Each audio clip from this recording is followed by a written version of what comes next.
and of course all of us who are on. Thank you very much. I see Kaylee from Houston. Are you in Houston, Kaylee? I'm actually in Dallas. You're in Dallas? Oh, wow. Yeah, I'm staying with the Mataji. Her husband is in the army out of town. So, so she's not scared. All right, wonderful, wonderful, nice. Welcome, Vaikuntha Deva Prabhu. Nice to see you. Thank you very much. We're just about to play a video, and then after the video, we'll get started with the three speakers, and then the discussions that will happen after that. And we have a hard stop today at 11 Dallas time, which is a shade a few minutes lower, less than 2 hours from now. So just letting everybody know.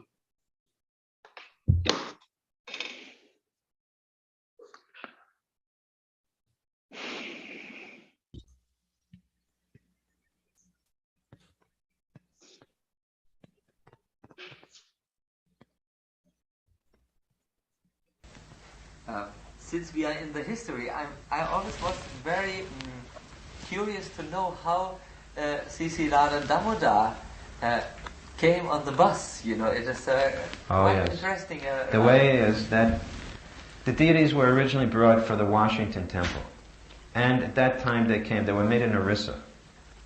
He's made of German silver. Damodar, silver? German silver, from Germany. And Radharani was made of Ashtadat. She's golden colored from 8 different metals. And so the deities were brought, and the first, actually they were brought, and it was decided that they had a traveling road show. You know, just like you have your Nityananda or Gauranga Bhajan bands. So they were put on a bus, a school bus. And because they had to tie them with ropes, Prabhupada said they should be called Radha Damodar. This is the reason they got the name Radha Damodar, because every day they would tie up the deity to the back of the of its altar, so the deity wouldn't fall back and forth. So gradually they traveled all around America, and Vishnujan, then there was a big fire and the bus burned, but the deities were unhurt. So then they bought a very nice Greyhound bus, which is like a first-class touring bus. And Vishnujan took a vow every day the deity must go out on the street to be seen by the public. See, and he made a very nice arrangement for the deities. And every day the party would go out, rain or shine.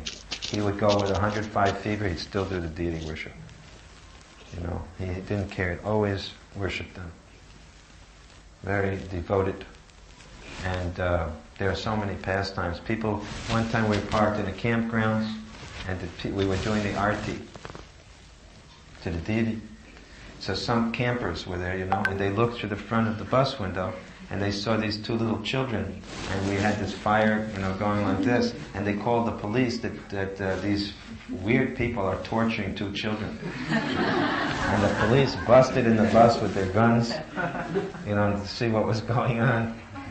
We had to open the curtain to show them that this is our children, you know. So many times, so many things happened in life. And Prabhupada liked, he traveled on the bus also. Yes, Prabhupada went on our bus once. He came on a number of times. He liked his deities very much. You'll see, you go to Vrindavan. When I was serving Prabhupada in the last year, I had these pictures that I would carry because I wasn't with the deities, so I carried the pictures.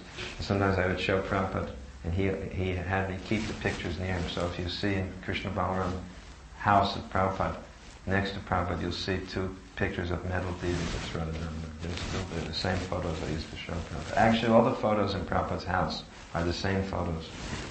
Prabhupada used to carry one photo of Radha Ras Bihari with him wherever he went, the deity of Bombay, because he had promised the deity that, you know, you just stand there and I'll build you a temple, and then you'll sit down nicely. So because he hadn't finished the temple, he would carry the deity's picture. So he was always reminded that I have to finish this temple. The deity is waiting. So it's unusual. Radha Krishna deity is pushing the Sankirtan, but that is the way Radha Prabhupada approved. Who can be a better preacher than the glories of Krishna than Srimati Radharani? So what is wrong?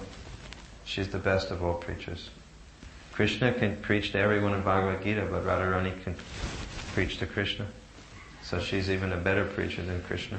So nothing wrong to have Radha and Krishna on Sankirtan. Prabhupada approved. But all of our other buses had Gointai. In that big initiation ceremony, we also installed 4 sets of Gointai deities.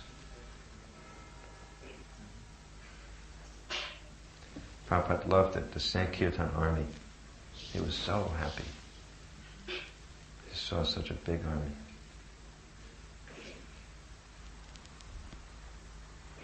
Oh, he really was happy about it.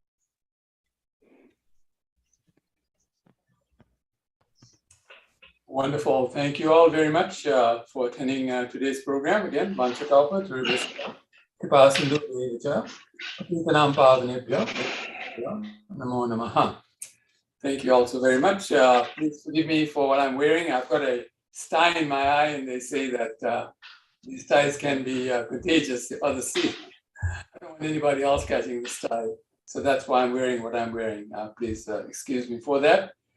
Today we have all of you wonderful devotees with us to hear from 3 wonderful devotees who will be speaking. His Grace Sarvopam Prabhu. We have His Grace Mr. Bhagavan Prabhu and His Grace Vaikuntadeva Prabhu. And then after that, there'll be a discussion. We can ask questions of these 3 wonderful devotees and have a discussion. And we have a hard stop in 1 hour and 50 minutes from now. Because there's another very major program going on in Dallas for the 73rd Vyasa Puja celebration of Jayapataka Maharaj. And so I beg forgiveness for that hard stop. Of course, we'll be doing these programs over a number of months, continue over a number of months. And so we'll have more people join in, more discussions. And these recordings are actually being done in such a way that in posterity, people will be able to look back and hear about the pastimes of the movement in its beginnings. And so these are very important recordings. We want you to know that. And thank you all for being part of this. Please allow us to hear from you anything that you know about the Radha Damodar Traveling Sankirtan Party and all the wonderful devotees who participated in it and how it actually helped us become such a powerful movement all over the world, although the party was practically operating in North America. Thank you all so very much. And so I'll first introduce the speakers as they come on. The first speaker is His Grace Sarvopam Prabhu. And so His Grace Sarvopam Prabhu joined the Radha Damodar bus party in 1974 in Boston and was initiated in Chicago in 1975. He spent 75 through 76 at the temple on West 55th, where he was roommates with Jayananda Thakur. He was in Chicago from 1979, serving in the temple until heading down to Alachua to do cross-platform work under Sarasatya Prabhu in 1995 at the ISKCON World Review. Then he returned to Chicago in 2006 and then went to Hawaii for 4 months on his way to India. Stayed in India for 10 years before settling in Chicago. Currently, he and his wife live right across the temple and are serving at the temple. Welcome, Sarvopam Prabhu. Please enlighten. Thank you, Nityananda Das. First thing I want to do is, because it's something that I've been thinking about since the last Zoom meeting you had like this. Vaikanas Maharaj and Yogesh Chandra Prabhu really made a huge difference for me right after the feature point that I mentioned in a previous Zoom meeting about how, because we're focusing a lot on Tamal Krishna Maharaj, and I had an amazing experience with him that I did describe one time previously in Colorado. I joined in Boston, as you mentioned, in 1974. And then from Boston, I'll do a quick sidebar on Tamal Krishna and Adi Keshava Maharaj in Boston. before we left to move to go on the buses down to Florida, they found out that I had a trust fund down in Rhode Island. And so we drove down to Rhode Island, and we went into my bank. And the main thing that stands out for me in the memory of all of that is there was I still remember her name, Miss Powers was in charge of, our family banking setup and situation. And several times during that whole experience, she turned to me and she said, "Andy, are you really sure you want to do this?" And and Tamal Krishna and Adi Keshava were just so exuberant and radiant and full of joy and excitement and enthusiasm. There was no question of me, saying anything but, yes, of course, this is great. Let's do it. And I never regretted it. So it was great. It was a fun thing. And then, so we got to Florida and then went diagonally across the country up to Denver.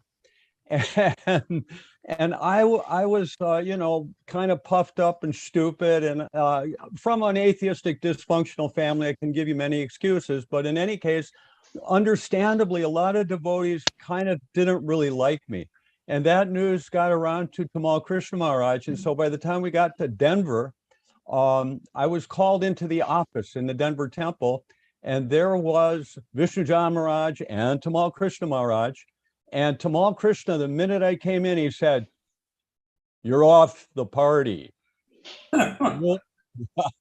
You'll be on a bus, but it's going to be a Greyhound bus taking you back to your family in New York." So I immediately did full dandavats. I just completely planked out, full body on the floor, reaching for their ankles. And I was calling out in a feeble and, pathetic little voice. I was calling out, Prabhus, please don't kick me away. The devotees are my only real friends in the world." And then I kind of peeked up to see how that was going over. And Vishnu Jahan Maharaj looked down, he caught me. He saw me doing like that. And this big, sweet, gentle rumble of his laughter came bouncing up out of him. And he motioned to me to get up. And he'd been giving Bhagavatam. He'd given Bhagavatam class that morning. So he had a big, beautiful garland on.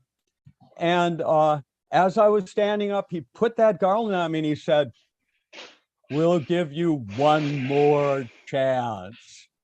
And I looked over and Tamal Krishna was not happy about that. So the only other thing to say is that, and also, okay, from that point on, I realized I better get pretty serious. And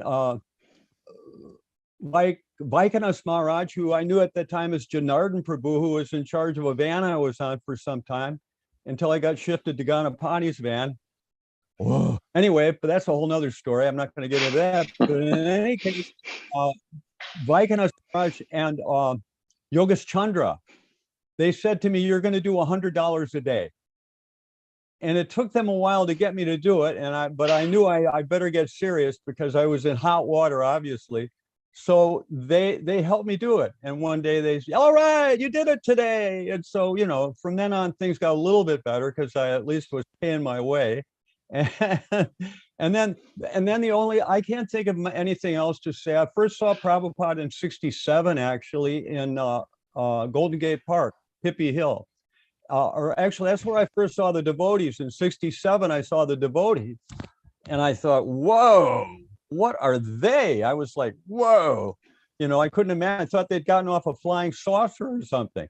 And then, so I was not interested. I was, repelled. But then the next year in '68, I saw the devotees again, but with Srila Prabhupada. And they were at the airport. I happened to be at the airport in San Francisco then. And I saw Prabhupada. And I started walking towards, all of a sudden I could understand that he was genuine. He was the real deal. He was authentic. And so I was attracted. I started walking towards the devotees in Prabhupada. And suddenly someone grabbed my hand and said, "We're going to be late for our flight. We're going to be late for our flight." And I said, I don't care. And I kept. But then the second time they yanked me around, next thing I knew, I was on a flight to Minneapolis, St. Paul, got married, had a daughter who's becoming Krishna conscious, by the way. That's a quick thing. And hard to understand how all these different things happen in life. Last thing I'll say is I apologize for the beard, but my excuse is as follows. On West 55th, I won the gigantic, what was it, luglu. We had a luglu that was almost as big as a football, made by Nanda Kishore. Nanda Kishore was famous because Christmas time, we went out as Santa Claus. And a couple times I won the luglu because I went completely insane as Santa Claus. Even late at night after it was all finished and there were no more people to be running after and shaking my can at,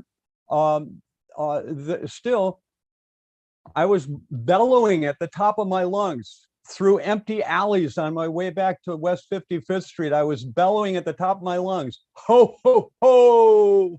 And, you know, I went nuts. I really got into doing the Santa thing. And so it worked out pretty well for me.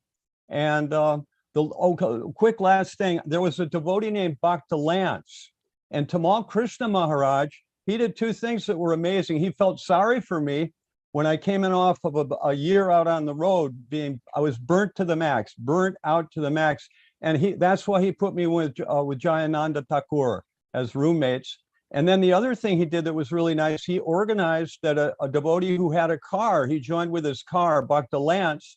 And Bhakta Lance, his duty was to take me out to Long Island, Flushing, different places besides just Manhattan to do my, Santa Claus routine. And I'd collect. And one time I was coming in from Long Island, and I lost track of Lance, so I was just coming by train, subway, whatever I could do. And I got to Harlem, and I was walking through Harlem, and I had a lot of money in a can. And suddenly some somewhat senior members of the Harlem community, some Black gentlemen, they came over to me and they said, you don't want to be here doing what you're doing like this. It was very late at night, on up toward midnight. And they actually escorted me out of Harlem, further down so I could get back down to West 55th. So anyway, I'm taking up too much time. I apologize. There are other devotees who have much more interesting, exciting experiences. But if people are curious, maybe later on, if they want to know, I had more experience with Jayananda that I had no appreciation of at the time.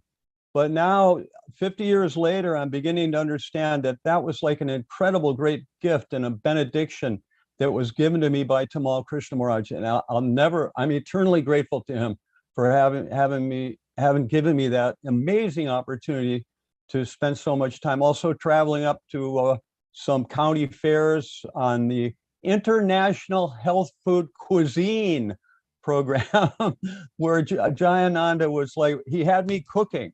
But anyway, so nice to see Vaikanas Maharaj, Janardhan Prabhu. So many wonderful memories of serving with you and getting your mercy. And I saw you in Bangalore too, and I will never forget. That was so sweet. So nice to see you. And also Shankarshan, Prabhu, Maharaj, it's so nice to see you. I run into you a few times at Juhu, and it's really nice to see you. And Vaikuntha Dev, I have a kind of a dim memory because we were in the same program together.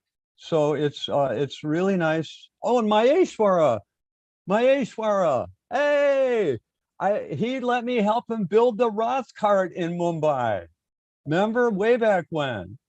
That's the first time I got a chance to meet Maheshwara was in Mumbai, and he was the spectacularly effective, skillful engineer.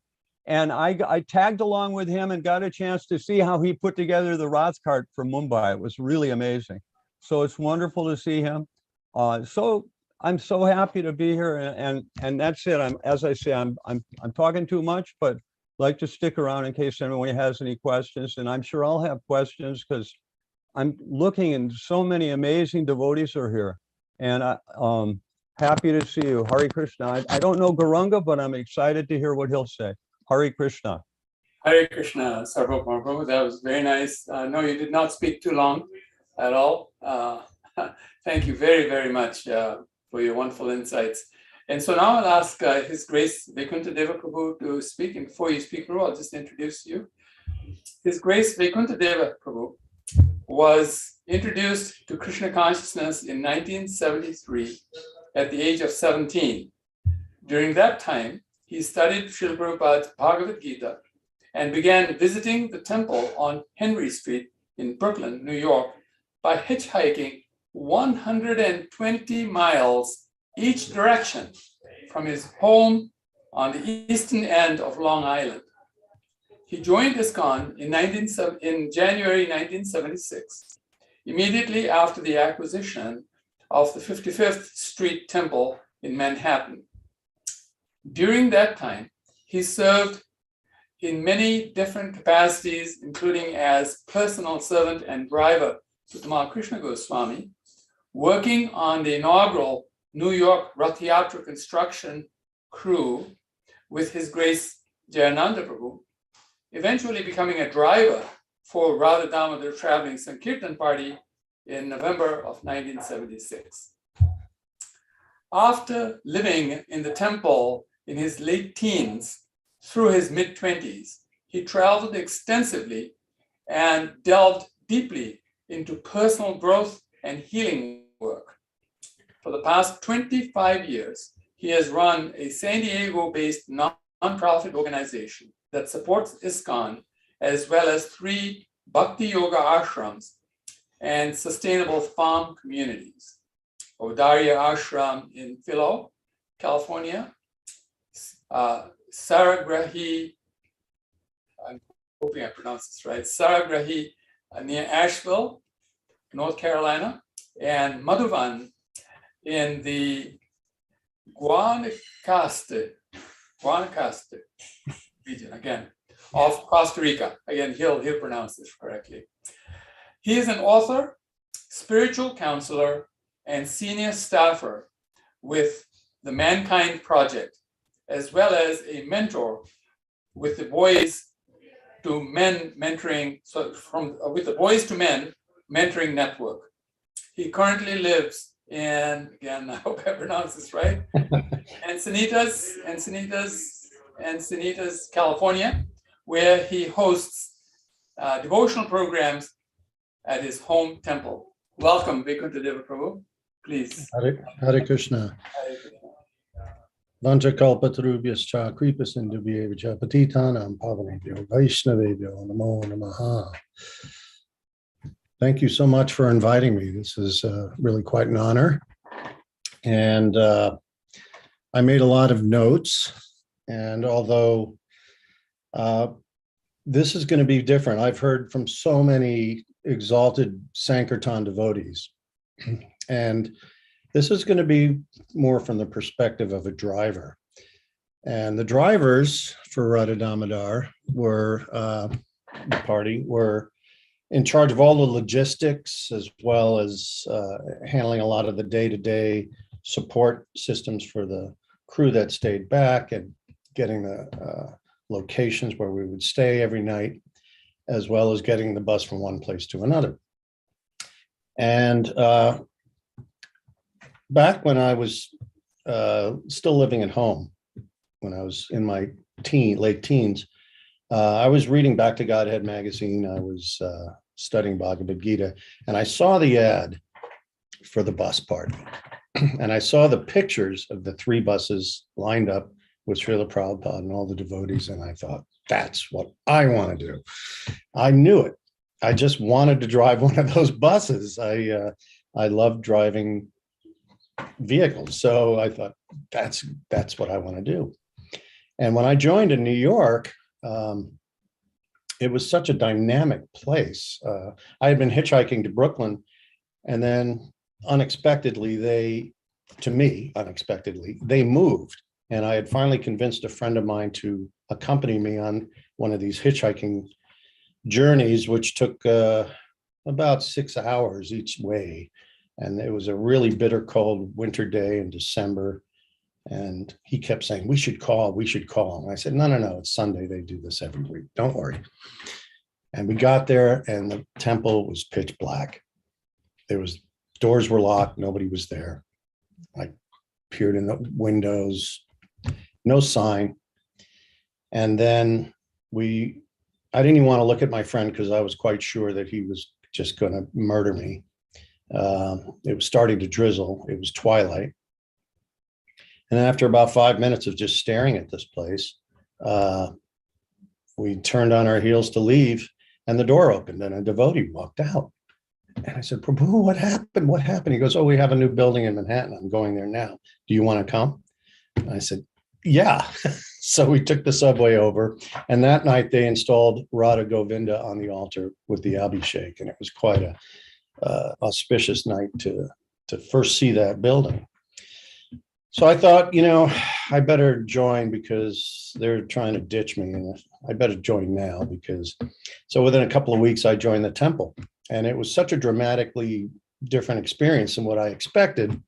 The devotee who had basically been my Vartman Pradarshika guru was a true mystic yogi, and everything was so magical. And I was convinced in the existence, not only in the existence of God, but that Krishna was God.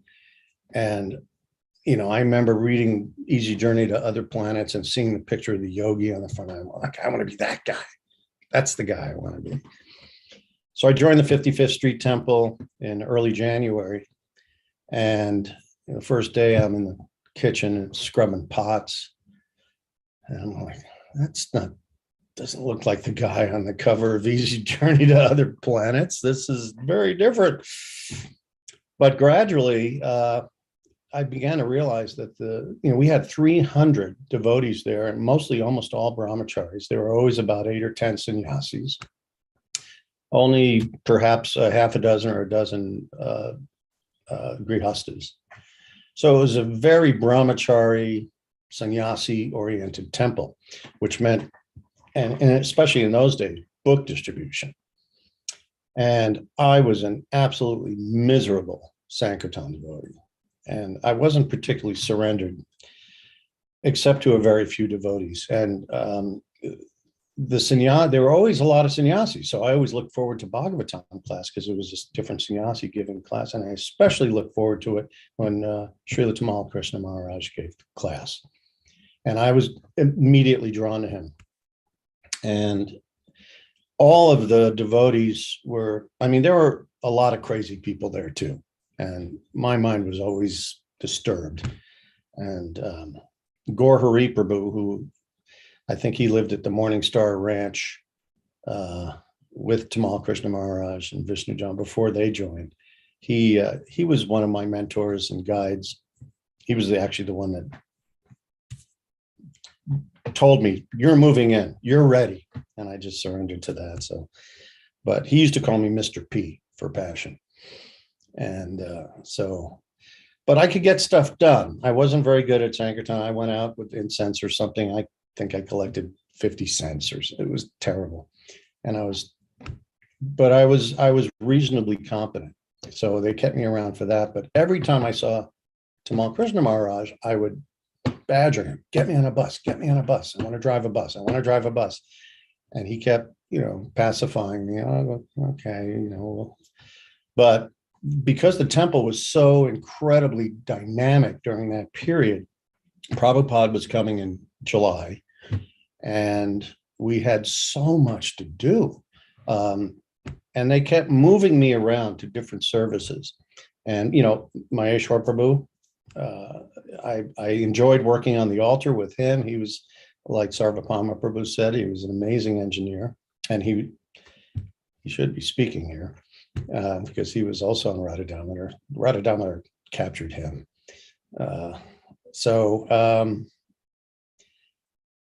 I really wanted to get on a bus, and at the same time, there were so many devotees that were actually on Sankirtan, and there weren't that many that were really maintaining the building and getting things prepared for Prabhupada. On top of that, the buzz was immense when Jayananda Prabhu came, because we were building the Rath carts. Everybody was so excited. And I got on that service, and that was dramatic. And he also trained me in the Boga run.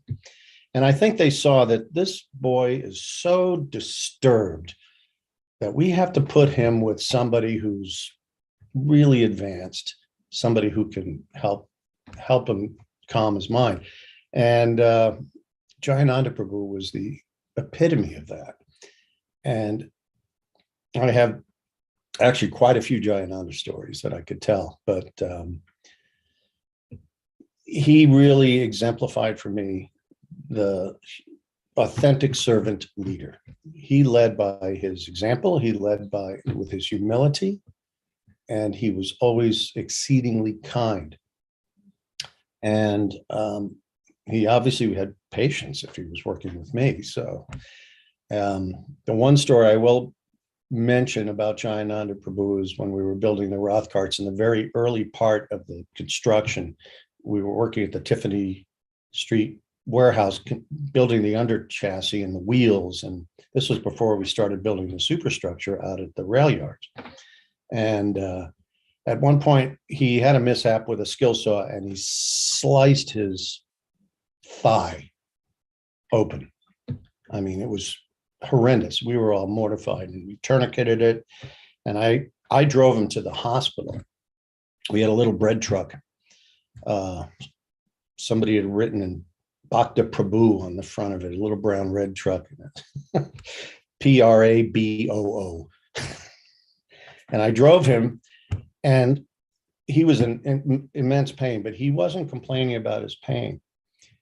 He kept apologizing for causing a disturbance in the service.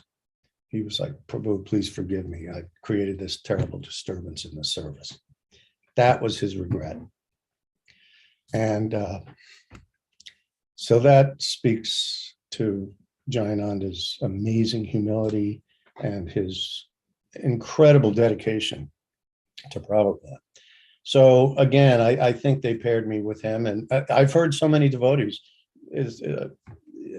parallel experiences. You know, Prahlada Priya was also mentioning how he was also roomed with Jayananda. So I think they took all the problem children and put them with Jayananda for a while, and you know they'll get straightened out. So in 1976 is the famous year when the devotees went to Mayapur.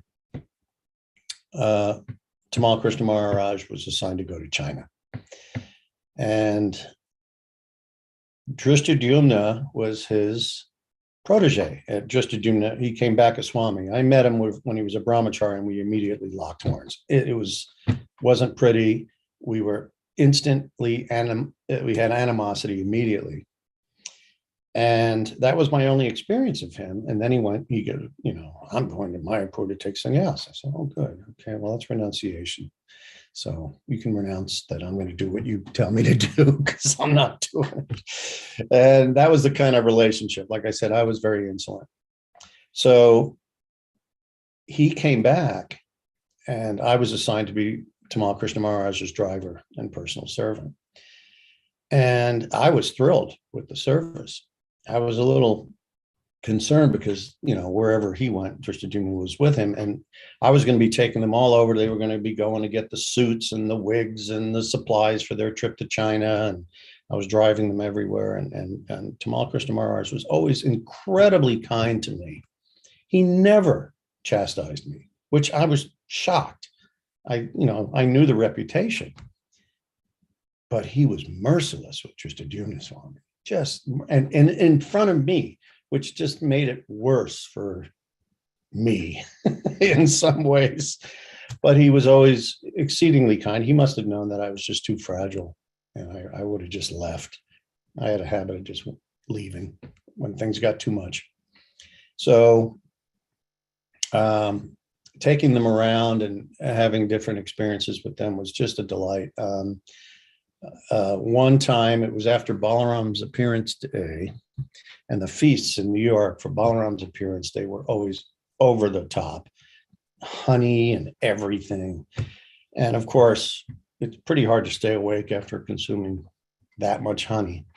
But I had to drive them downtown afterwards, and so I'm driving the car, and I'm looking in the back seat, in the mirror, and I see them, and they're out. And then suddenly the car hits a big pothole.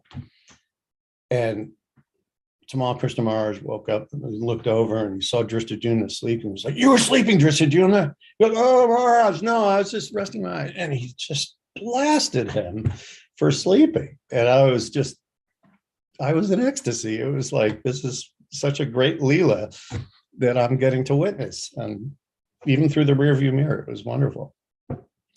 And it's sort of funny because sometimes younger devotees, they'll like, "Oh, you old devotees, all you do is talk about the past."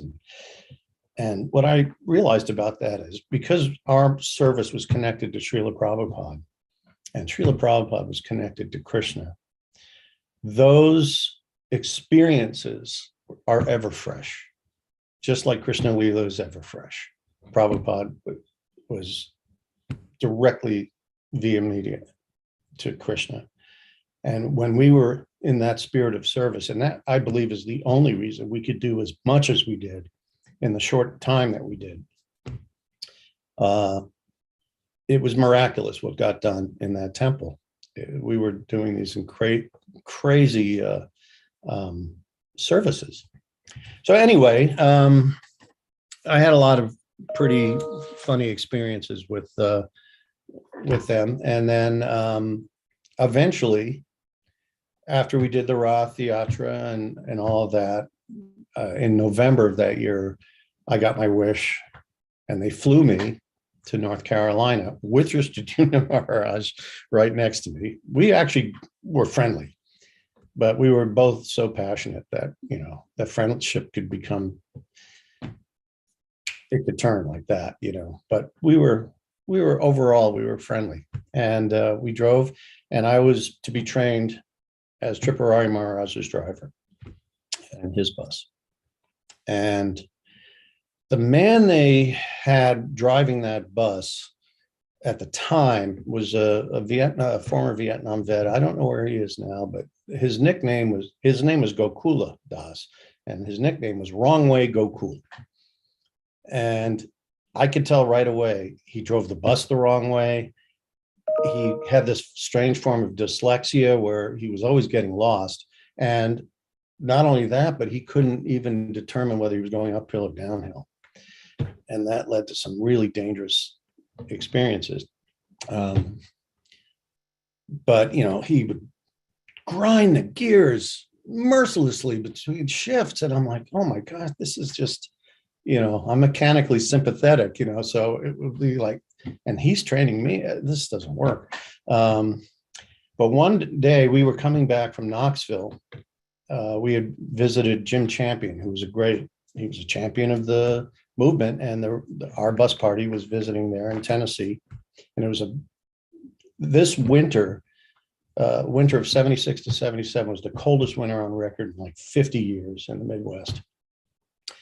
And the road is super icy, and we're going down this mountain road I guess it was the Smokies. And I'm in the back and I look out the window. I was like, we are going way too fast. And I mean, we were really going fast. I was like, this is not good. And I ran up and Gokul is like trying to get the bus to downshift and pulling on the brake and, nothing. We were a runaway, and we were going like 95 miles an hour on this icy 2-lane road. And there was a median and I thought, oh my gosh, this is really bad because this bus is not going to slow down. And fortunately, the road changed and it started to go uphill.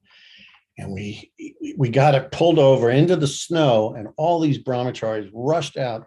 The brakes, which came off of an output shaft from the transmission, the emergency brake was on fire.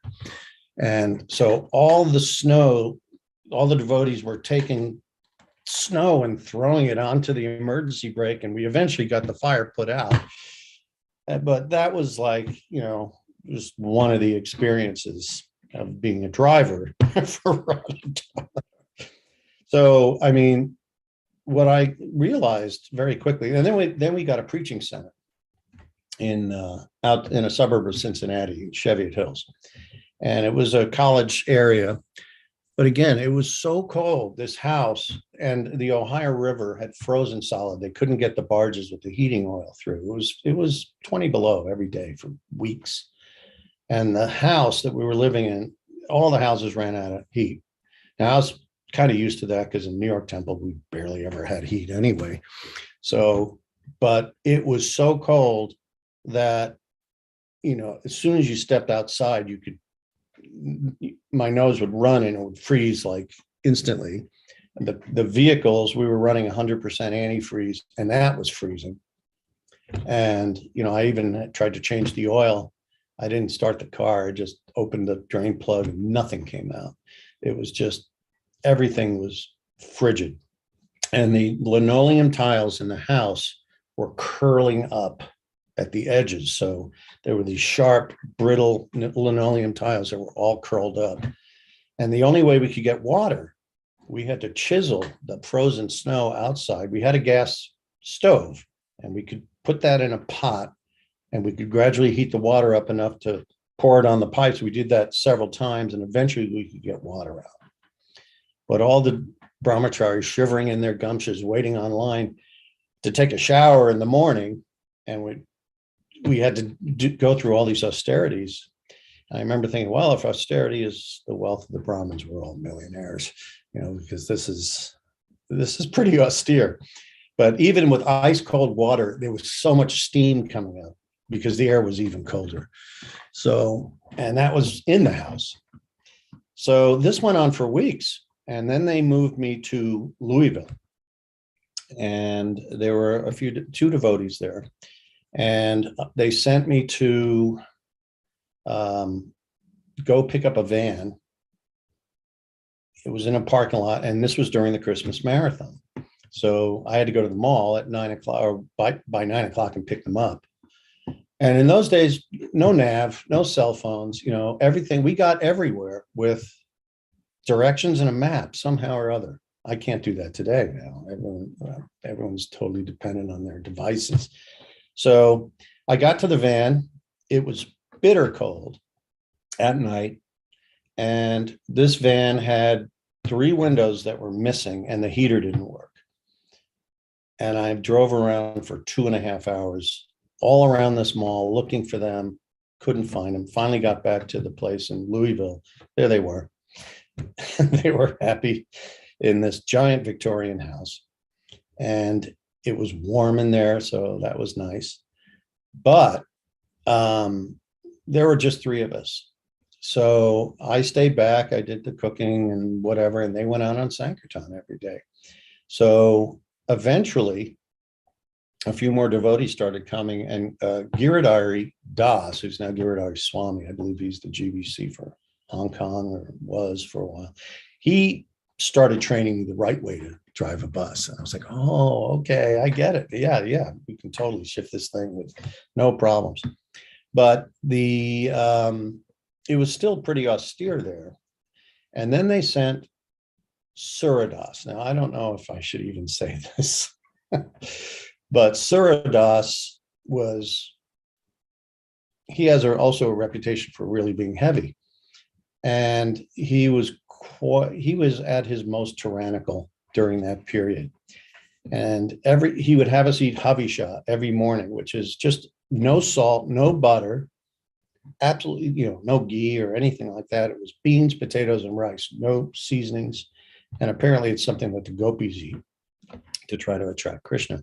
And every morning at breakfast, he would go into a tirade that was unbelievable. I mean, we would just, I can't repeat even the things that he was saying. But eventually, Anudama Prabhu he was the devotee who moved me into the temple, and he was my dear mentor, and I just had so much respect for him. He came, and so Giridhari and I were good friends, and we were like, Prabhu, you've got to help us. This is horrible. We can't deal with this. And we didn't know, but one day the phone rang during breakfast, and for 10 straight minutes, all Sura Prabhu said was, "But Maharaj, but Maharaj, but Maharaj." It was Tamal Krishna Maharaj. And what we didn't know is that Anutama had secretly recorded his morning tirades and sent the tape to Tamal Krishna Maharaj. And what a stroke of genius. I mean, we were just, the reign of terror was over. But then I got a call that my stepfather had a massive heart attack back in New York. And, I'm always very grateful, because when I surrendered, I thought, oh, Krishna takes care of us in every way.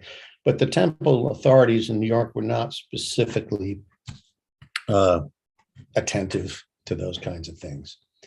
But they flew me back to be in New York. And I was so grateful that they did. I still don't know how that came to happen, but they did that. And I was very grateful.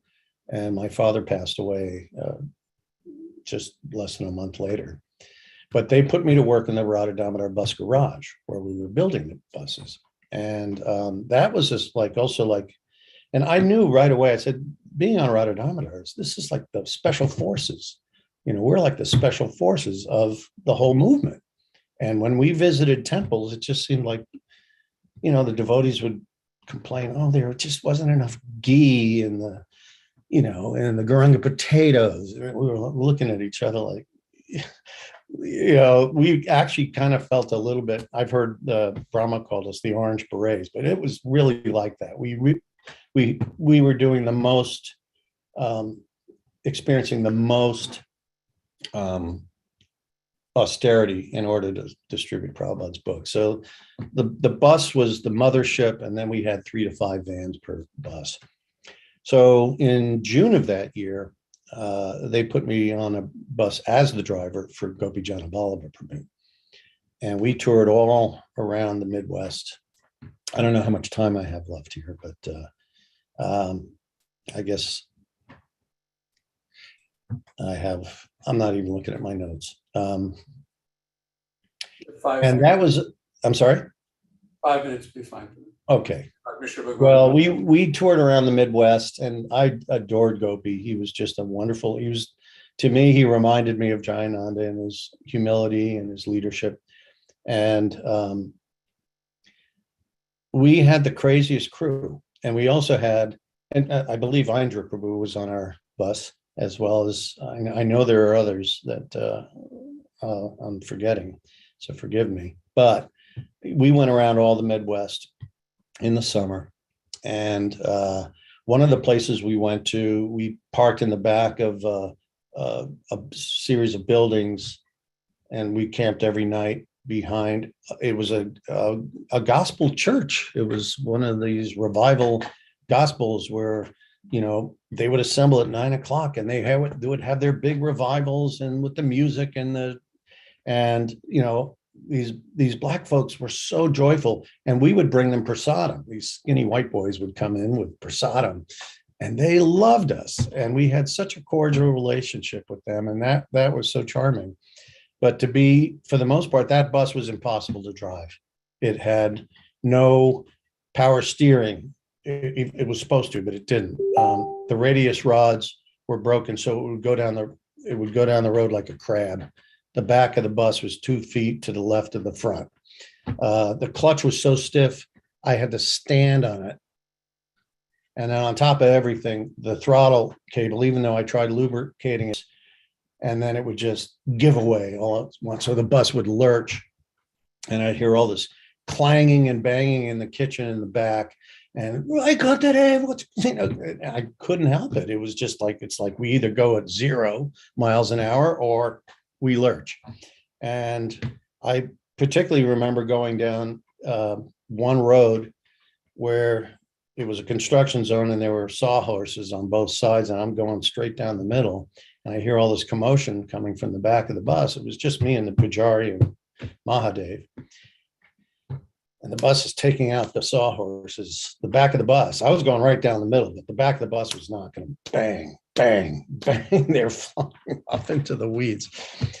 And navigating that bus around New York City during the 77 Rath Yatra was also extremely difficult. My leg was shaking and I'm trying to steer like this and standing. It's amazing I didn't damage something or someone.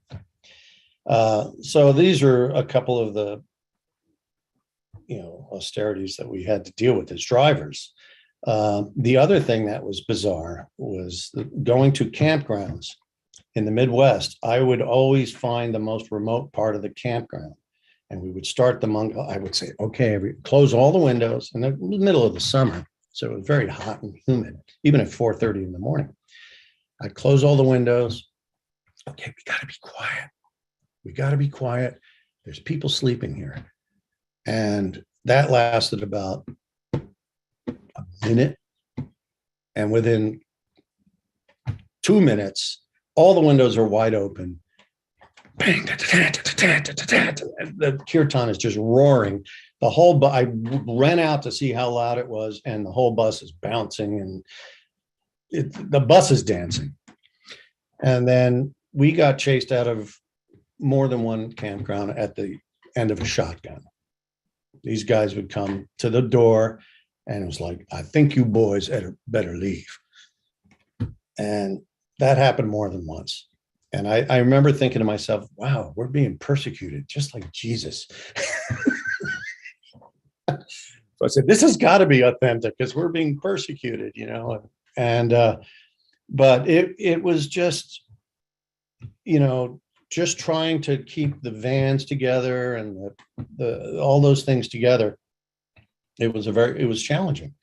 And if it wasn't for Gopi's leadership and the fact that we had a wonderful cook, Mahadev Prabhu, and he produced really great prasadam for us. It wasn't the Havisha program. It was the opulent prasadam, and the Sankirtan devotees certainly deserved that because they were out all day. I didn't know how they did it. It was mystical to me how they could distribute Prabhupada's books like that, but I was so in awe of them.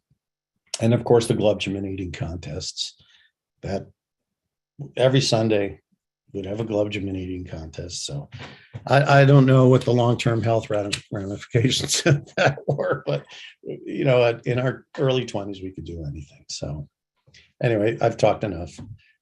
There's so much more I could talk about, but we'll chat after. Thank you very much. Hare Krishna. Thank you so very much, Bhagavan Prabhu. Hare Krishna. All of us, when I say that, we can listen to you all speak forever and just relish your experiences and feel the experiences ourselves through your experiences. So thank you so very much. Yes, we will have opportunity to speak again in the future as well, and even today. And now we have Mr. Bhagavan Prabhu, who's joining us as well, just joined us. And we'll hear from him and then open it up for everybody else to chime in. And just to introduce Mr. Bhagavan Prabhu, His Grace Mr. Bhagavan Prabhu was initiated in Chicago in July 1975 when Srila Prabhupada gave Diksha to 80 Radha Damodar men. In 1983, he was married and did a 6-year enlistment in the Air Force. He has been able to get a job since then. He has 5 sons, and all were raised in Mayapur. He works in Sri Sri Radha Kalachandji Dham, Texas, doing production at the Cowboy Stadium, and lives in Mayapur half the time. His main service is Sankirtan. Welcome, Mr. Bhagavan Prabhu. Please enlighten us. Hare Krishna. This is Mr. Bhagavan. I can't find the way to get on video, but if you can hear me, then I can tell you a little. We can hear you. Okay. Yeah, I was on this conference a couple of weeks ago, and I told most of what I remember, but it was I like the comparison of the Orange Berets. I thought that was a nice addition because it was elite. I remember when the whole Radha Damodar party got to Mayapur in March 1976, all the other devotees were on parikram and they're kind of in a holiday mood, you know, going around. Some of the brahmacharis even had big cameras around their necks, and tape recorders, and everybody was vacationing. But as the Radha Damodar men, Tamal Krishna Maharaj sent us to spend our holiday doing book distribution, selling Gitar Gans all day at the main gate. I remember it started off that day. There was the Shanai. They had a Shanai band at the main gate. They had these three men with the Shanai and the kartals and a drum that you played with a stick, kind of like a madunga. So they were wailing away on this South Indian Shanai music in the morning. So Prabhupada was walking along, and I was with the other devotees that were kind of concerned, like, well, this is a lot of noise during japa time. So someone came up and complained to Prabhupada that we have this Shanai music right during japa. They didn't realize Prabhupada had personally arranged it. And Prabhupada stood for a moment. He put his cane into the ground and he said, "It is the music to the gate of Vaikuntha." So then we had Shanai music with japa, and then after breakfast, Tamal Krishna Goswami sent us all out to do book distribution. So we spent the rest of the day going Gitar Gan Ek Rupya, Gitar Gan Ek Rupya, with these little poem that Prabhupada wrote called the Gitar Gan, this Bhagavad Gita in Bengali poetry. So that was the life for most of us on the Radha Damodar party, was long, long days of being on Sankirtan. I joined the party in January 1975 after reading a Back to Godhead article advertising it. I got permission from my GBC, Jayatirtha at the time, to fly to Florida, and where I met Vishnu John Swami, Tamal Krishna Maharaj. And then they put me on Adi Keshava Swami's bus for a little while. So the first place we went was Texas. So Tamal Krishna Maharaj was this incredible organizer.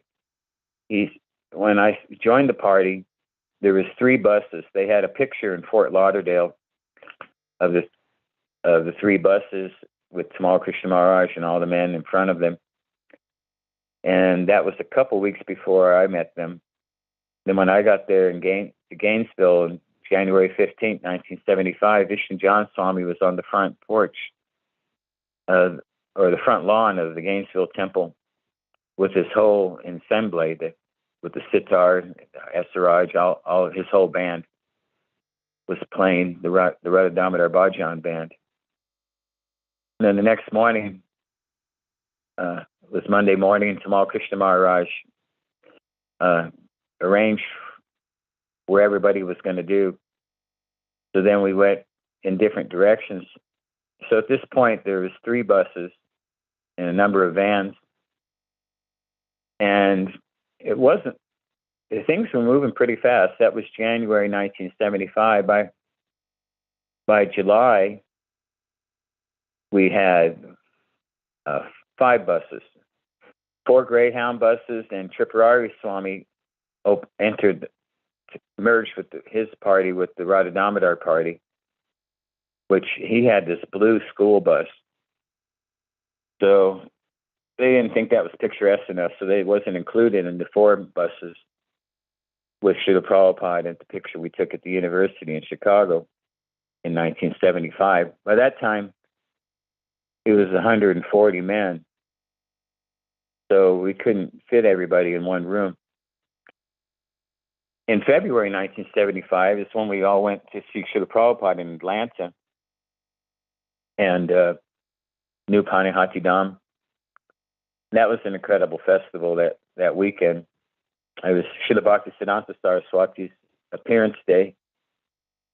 So before that, we were in Texas. So I did my first book distribution in Texas in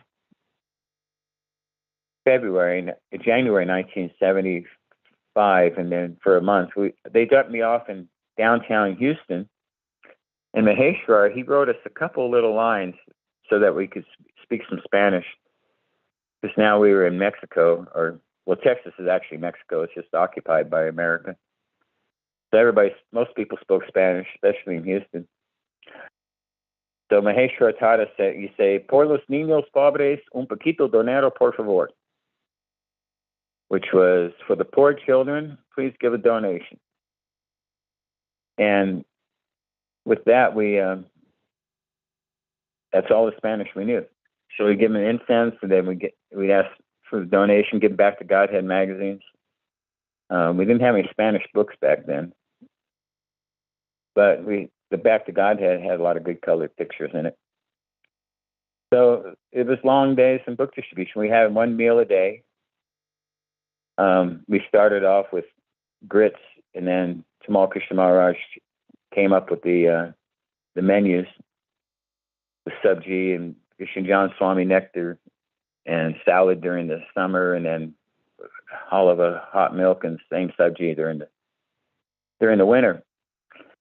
So Tamal Krishna Maharaj was this great commander that was able to somehow keep and have a personal relationship with every single one of the men.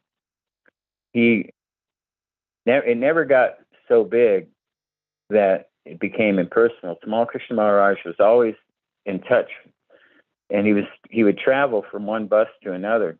I don't know how he would do it. And then he would always talk to the bus leader. Adi Keshwar would go out every evening and get on the phone with Tamal Krishna Maharaj, and when he came back, he looked like he got hit by a truck or something. I don't know what happened on those phone calls, but Goswami was pretty strong and demanding. He had the relationship with Prabhupada of being completely surrendered.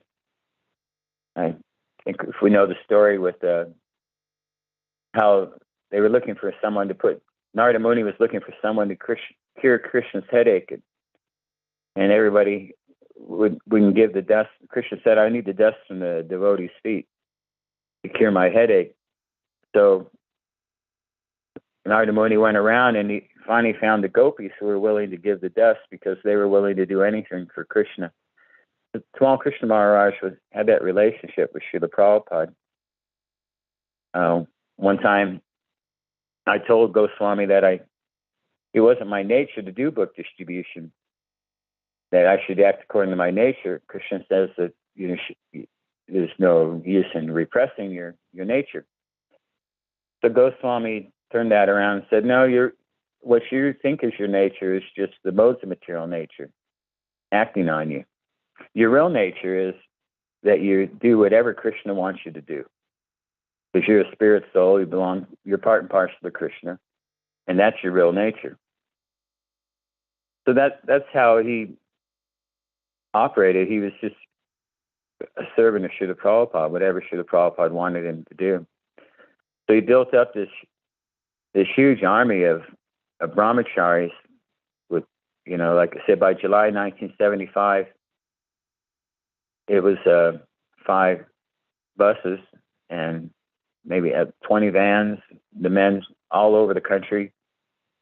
What amazing, really. Goswami was running this whole thing at 29 years old with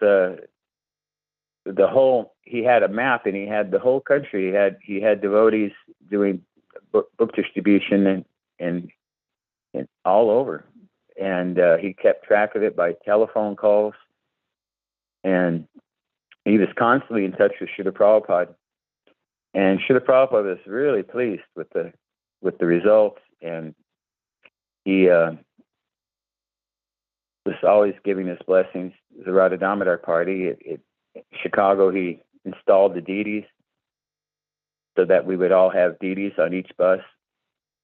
Because before that, we had Panchatattva pictures. Only Radha Damodar bus had real deities. So Prabhupada was really into the Radha Damodar party so much that he initiated all of us in one day, 80 men. We had a separate initiation the second day in Chicago in July 75 for all the other devotees, which came out to about 100. So that all the devotees from all the temples from all over the place were able to come up with about the same amount of devotees that the Radha Damodar party had. And Prabhupada did that initiation, like 200 devotees in 2 days, which was quite merciful. And there's a lot of us on this conference that got to be there for that.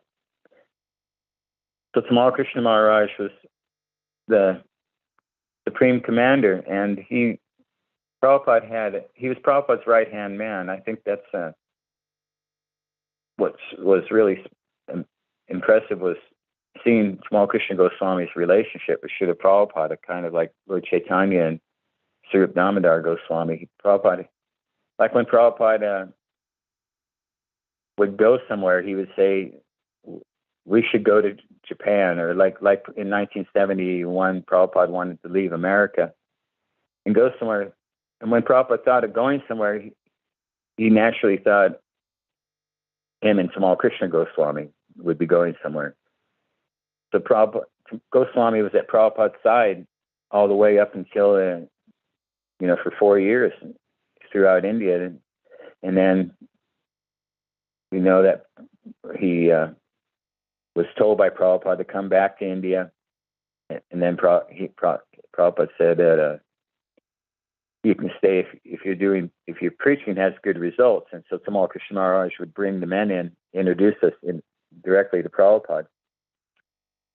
By July 1975, there was too many men to get into one room. So Prabhupada came out and took the picture with us, all of us there in the university.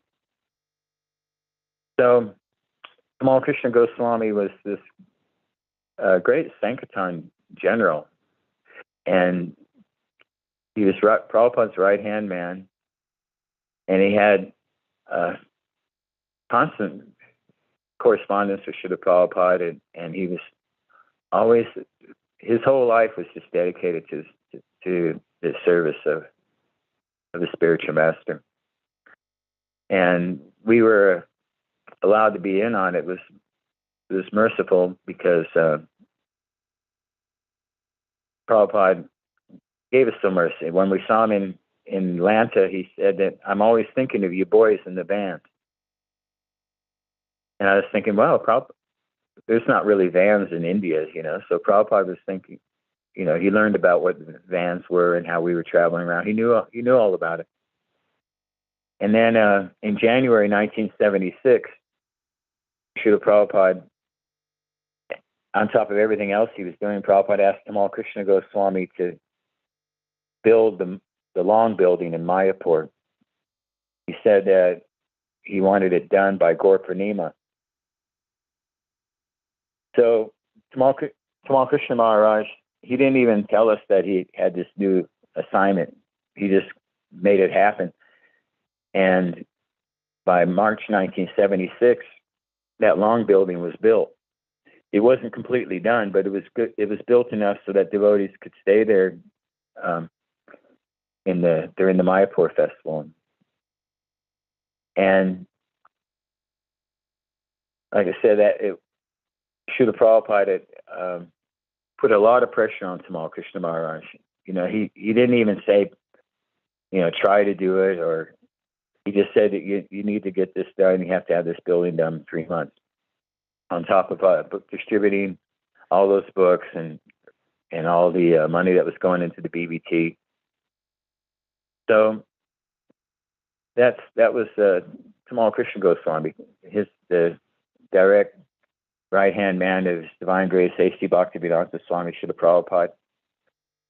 And he went on after Prabhupada left the planet. I got to be with him in the Philippines. That's when I was in the Air Force, and I was able to do some special things with Tamal Krishna Goswami because I could go on the Air Force base and buy things that he liked to eat that you couldn't get in the Philippines, like walnuts and other things. when I was in the Philippines in the Air Force, I met somebody who did printing. He owned a printing press. So I made a little pamphlet up in Filipino in the Tagalog language. It had a map to the temple and the Hare Krishna Maha Mantra, and a picture of Radha Govinda. And Small Krishna Maharaj, I sent him the whole thing, and he wrote me back and said, "This is a milestone in our movement. The first Filipino language literature, even though it's just a small pamphlet." He really encouraged me a lot with that. And I printed about 30,000 of them. They lasted a long time. And then we went on. I came back to America. My 1991, my wife decided that she found somebody better, so split up from our relationship and came to Dallas to visit. And Tamal Krishna Maharaj told me to stay here in Dallas. So in the 90s, Tamal Krishna Goswami was the life and soul of the devotees here in Radhakala Chanji Dham. He was always coming, just like when Prabhupada was on the planet, Prabhupada was coming. So if you lived here in Radhakala Chanji Dham during the 90s, Tamal Krishna Maharaj was always on his way if he wasn't here. Then he started the university, this project to get a PhD, and he always he never lost any of his integrity during those years. He would always go to the Southern Methodist University. He would always be in his sannyasi clothes, fully shaved up, and he was such a powerful person that he didn't really mix with the students. He ended up, although he was a student, an undergraduate student, he was somehow on the faculty.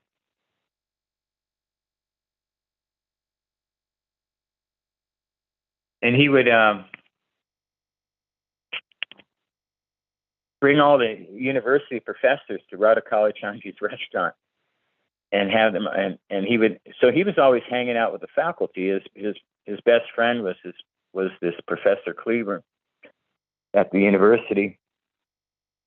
So Tamal Krishna Maharaj didn't really fit in with the rest of the students. He was just such a powerful leader or kind of professor in his own right. And that was our last association. Oh, then the last big thing that he did in Radhakala Chanji Dham was the disappearance of his disciple Kirtida. And he showed us how just somebody could go back to Godhead from the material world to the spiritual world by association of devotees and being fully surrendered to the spiritual master. So then we had, he was always there. When Kirtida was passing away, then devotees would come from all over. It was kind of like when Bhishma Dev was lying on the arrows and he had all these visitors. So Tamal Krishna Goswami arranged it so that Kirtida had the best association. There was constant kirtan going on for her. And he taught devotees how to leave the material world and go back to the spiritual world in the association of Vaishnavas. And then he finally went to Mayapur, and it seemed like he knew that he was going to leave his body. He would say when he was going on his last trip, he would say that I'm going home. And the flight was scheduled to go to England, so we were wondering, what does it mean he's going home? And then when he left his body at the place where Haridas Thakur was doing his chanting, then Padmalochan in Mayapur looked up in the sky and saw Srila Prabhupada taking Tamal Krishna Goswami. And when I heard about that he had left his body, the first thing came to my mind was that Prabhupada needed him. And then later, Bhakti Tirtha Swami, he was leaving his body, and he said that Tamal Krishna Goswami's he's had visions of Goswami being with Prabhupada. And I'll end it with the last thing on that note was one day I was at work on Tamal Krishna Maharaj's disappearance day a couple of years ago, and Giriraj Swami was speaking, and I had a job that I was able to plug in earphones and listen to Giriraj Swami while I was doing something else, which is a good opportunity. And then Giriraj Swami was saying that he had a dream where he met with Tamal Krishna Goswami, and he said to Goswami that, we really miss you. How could you leave us? There's so much things we were going to do together. And Tamal Krishna Goswami told Giriraj Swami in the dream that I'm with Prabhupada now. Prabhupada needed me, so he had to take me. But I'm here, and I'm going to, and I'm doing is that I'm with preaching with Prabhupada. We're doing this, and we're hoping that everyone else is going to come here too. So Giriraj Swami said, "Well, that's not a bad thing.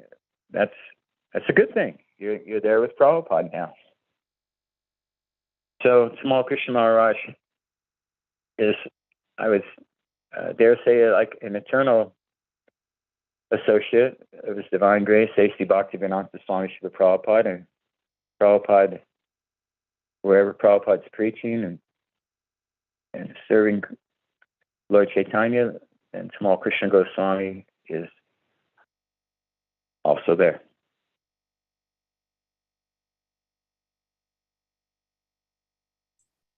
Thank you, Mr. Bhagavan Prabhu. Really appreciate your words. The way we structure these programs is that we have 2 or 3 speakers, and people can ask questions or discuss anything that speakers brought up. But some of you are also amazing luminaries from that time as well. So please also chime in.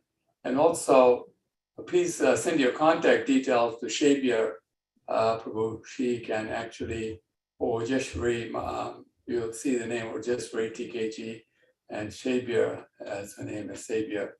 So that she can invite you and have you headline also and speak, so that you have some considerable time to tell us the pastimes of that time that will really enlighten all of us and benefit all of us immensely. And of course, into posterity, so many people, because these pastimes make everything relatable and also realistic, brings the movement to the ground where people can see that this actually happened. It's very, very relatable and amazing at the same time, miraculous at the same time. Thank you very much. And I'll ask you to unmute and speak. Anybody would like to say something, please go ahead. Thank you very much. You're welcome. It's my pleasure. Hare Krishna. I looked at my notes and I realized that there were a couple of experiences I had on the Radha Damodar party, which were pretty sensational because of just the fact that we were empowered by Srila Prabhupada. I mean, I don't know how any of these things could have happened otherwise.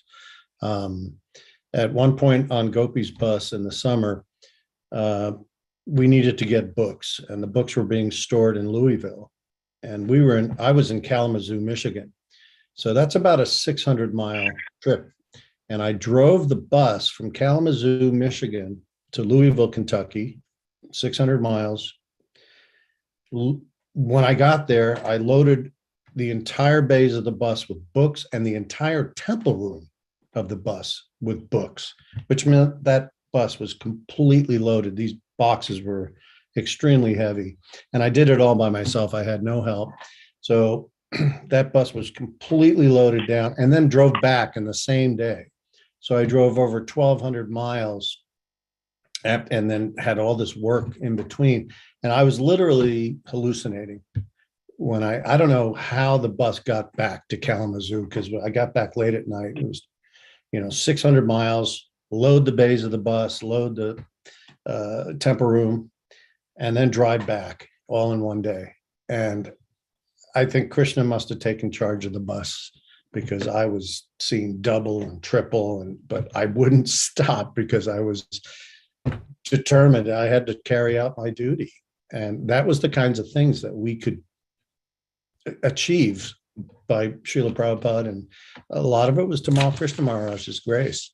In fact, when I was driving him back during the period, he was so determined to follow Srila Prabhupada's instruction that, okay, he's going to China now. And, this was something that he really didn't plan for. He kind of just I'm sure you've heard the story, he sort of just offhand said, oh, maybe I should just go to China. And Prabhupada said, yes. And it set his course. So I was driving him in Manhattan. It was just the two of us. And we, it was so wonderful because I had so much, I was so respectful of him, and I really appreciated his association. And he let his guard down, and we were able to talk and have nice, just personal conversations, intimate conversations. But one time he was like, I was Bhakta Bob at the time. He goes, Bhakta Bob, if that bus goes through that red light, you go through that red light. I mean, he was focused. He wanted to get it done. And so I was like, oh boy, I never get away with these things. And I went right through the red light, following the bus, and immediately got pulled over by a cop. And I looked, he was just like, sorry. He was very apologetic. And then I also remember asking him, oh, how did you come to Krishna? Now, I almost hesitate to tell you this story, but I think it's charming, so I will. How is it that you became a devotee? And he said, well, he had been,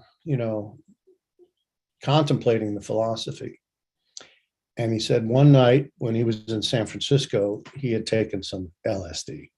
This is when he was obviously still a karmi and living as a karmi. And he said it was just awful. He said, everywhere I went in the city, I smelled dog stool. He said, this was just the most disgusting city, and life, material life is just disgusting. It's just a stool room. And he said, it didn't matter where I went, everywhere was dogs, the smell of dog stool. And that's when I decided that right then and there, I've got to get out of this stool room and go back to the spiritual world, and I'm going to join. And then there was a little silence. And a moment later, he goes, of course, it wasn't until the next day I discovered that I had sat in some. So he could be very disarming and personal and humble. And that was a side of him I don't think a lot of people got to see. So I feel like I was so fortunate to be able to, not only serve him, but also feel that familial friendship that can come with that. And that's not a side of him I don't think a lot of devotees got to see, but it just charmed. I mean, here it is, 46 years later, and it's just as fresh as yesterday. So I'm sure there's I know Maheshwar Prabhu's got some Tamal Krishna Maharaj stories. Thank you. Yes, Maheshwar Prabhu, please unmute.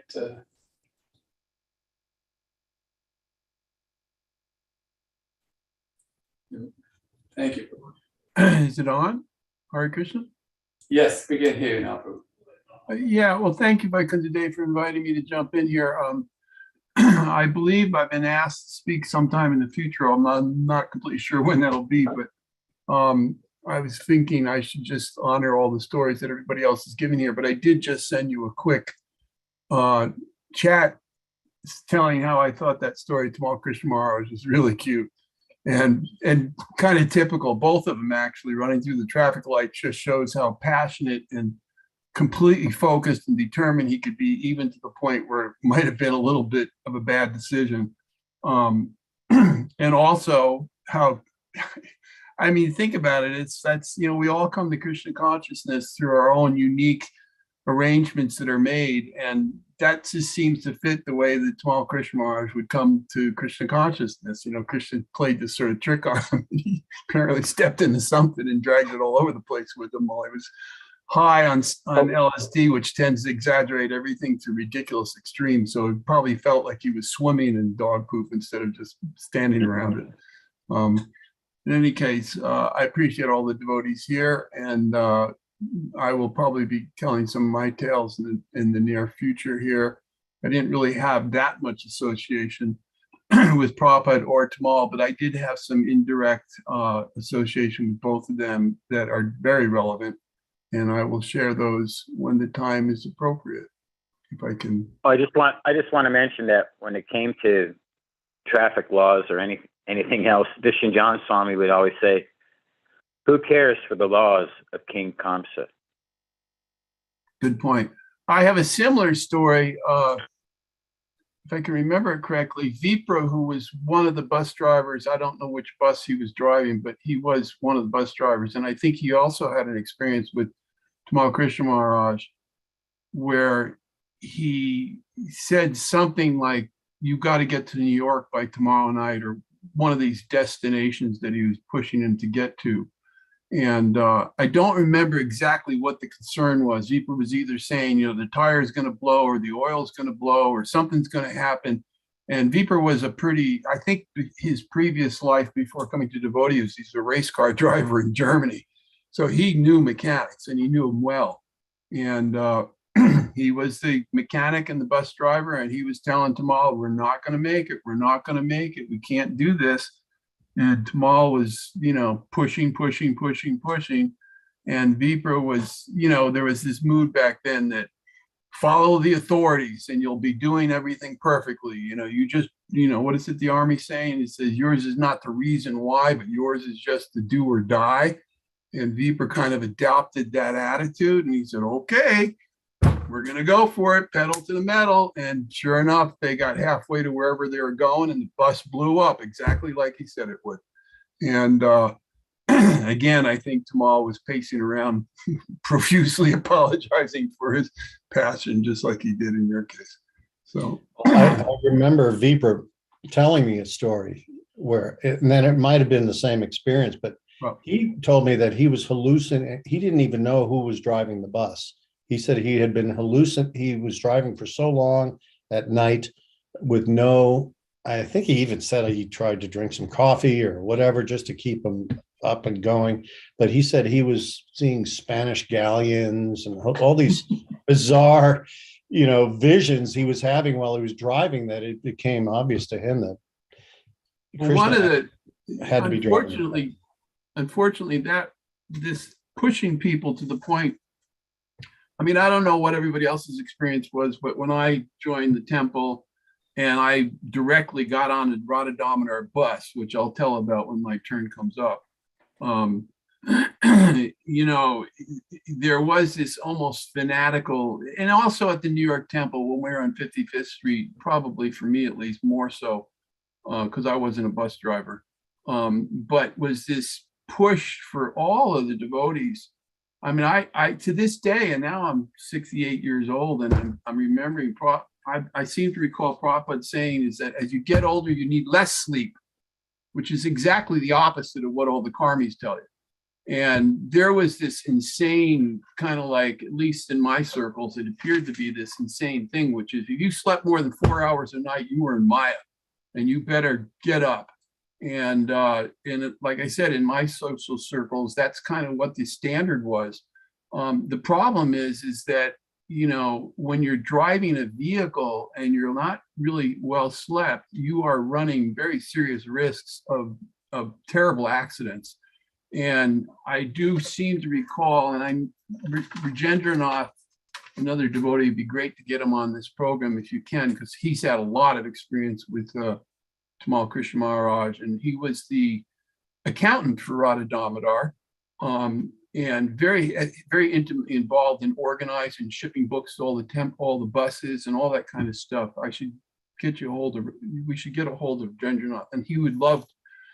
I know where he is, and he's sort of drifted away a little bit, but I think getting him involved in this would be a tremendous boost for him. And he's pushing 75 years old too. But in any case, he told me that one of the biggest managerial concerns they always had at Radha Damodar was insurance for all these satellite buses that was driving all over the place. I never drove one of the big mother buses, the Greyhounds, but I did drive the vans. And when I was driving the vans, I was always obviously very concerned about, I didn't want to crash the van, even if there's only just one other devotee in the van at the time. It was filled with Prabhupada's books. I mean, some of the vans were packed. You couldn't put another book in there. Speaking of the case of books in there, I mean, we had these vans packed to the ceiling, which meant there was a very heavy payload because, as Vaikuntha said, books are paper, and you can't hardly pack anything more heavy than paper. It's deceiving. It's mystical how paper can actually, if you have a whole thing full of paper, you might as well have a whole thing of bricks. I mean, they're incredibly heavy. It's incredibly heavy. But apparently there were accidents that would occur. And of course, it just drove the insurance policies through the roof. And, it's unfortunate, but we were so zealous like that. And now that I've hit that age, I'm approaching the age where Prabhupada actually departed to come to America to start the Hare Krishna movement. And the way my body feels sometimes, I just feel like I got hit by a truck, literally. And I'm going like, holy, I just can't. It's hard to comprehend. I mean, as a little kid, you tend to take things for granted, and you haven't experienced old age yet. So at least for myself, I never really gave it probably adequate consideration and thought. But I think all of us now are starting to realize just how extraordinary, even more extraordinary than we did earlier as young, youthful kids, where, they have that saying that youth have sort of an invulnerability complex. And that's why you see these young kids, riding motorcycles up off a ramp and then flipping 3 times and letting go of the handlebars and spinning around and catching the bike and landing on the ground. And you're going, how many times did they do that trick and not have it come out right before they finally got it in front of a television camera? And what happened all those other times? That's what I'm always thinking. So this is the mystical thing that Krishna, we call it Mahamaya, which we think we're invulnerable as children. And in fact, it's just occurring to me now that it was as all of these young disciples, Srila Prabhupada, actually utilized the invulnerability complex to do things that all these other devotees are sharing, which some of them are like, when we go back and look at it, how many times I've heard people say things like, we were out of our mind, we were just crazy. We did all these incredibly crazy things, that we wouldn't have, we'd either, at least for myself, I wouldn't have the temerity to just go out there or the audacity or the chutzpah is to say, hey, let's put 20 guys in the back of a trunk and drive into a movie theater and distribute incense and sell books while people are trying to watch a movie and have fun with their girlfriend. It's like, what? Yeah, that just made perfect sense. Let's just go do it. What to speak of everybody has their own stories. But anyhow, I'll thank you for engaging me here. Serving Prabhupada meant we were able to, Prabhupada even said, he said, impossible is a word in a fool's dictionary. And we literally were doing, by any standard, was impossible. We took amazing risks. Somehow or other, Krishna protected us, usually. You mentioned Rajendranath. I loved him so much. Still do. Haven't seen him in a while. But one of the things he did for me that I'll never forget is when I came to the movement, I had a reprint of a Back to Godhead article that was the very first thing I ever read about Krishna consciousness ever. And it was a story called The Descent of the Holy Name. It was written by Achyutananda Swami. And it was an interview with Prabhupada's godbrother, Srila Sridhar Maharaj. And that was the first thing I ever read about Krishna. And it was like my prized possession. I took it with me to school. I got it when I was 17, and I kept it with me. It was one of the only things I had. And then sometime during my stint on the bus, I lost it. It just disappeared. I don't know what happened to it.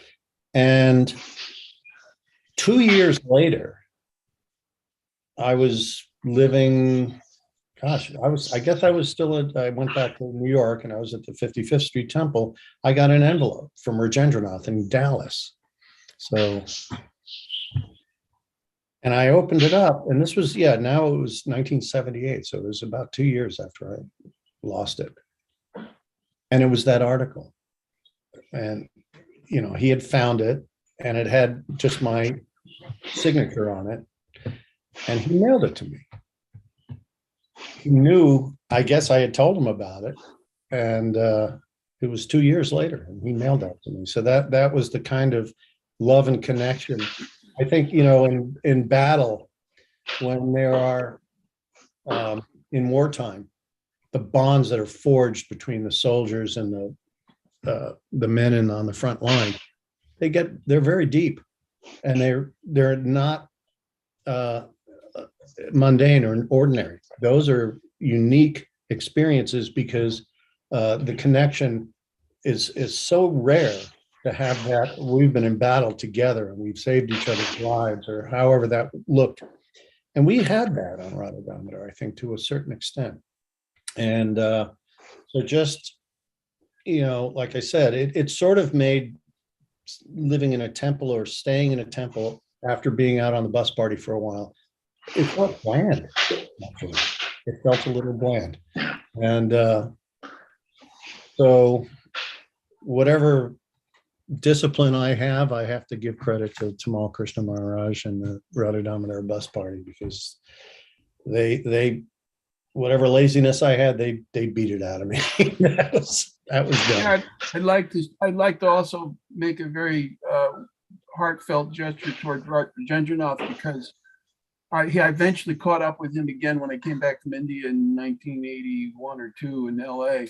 He was at that point working very closely with Rameshwar Maharaj, the BBT, the Temple Trust buildings, the maintenance buildings, all that kind of stuff.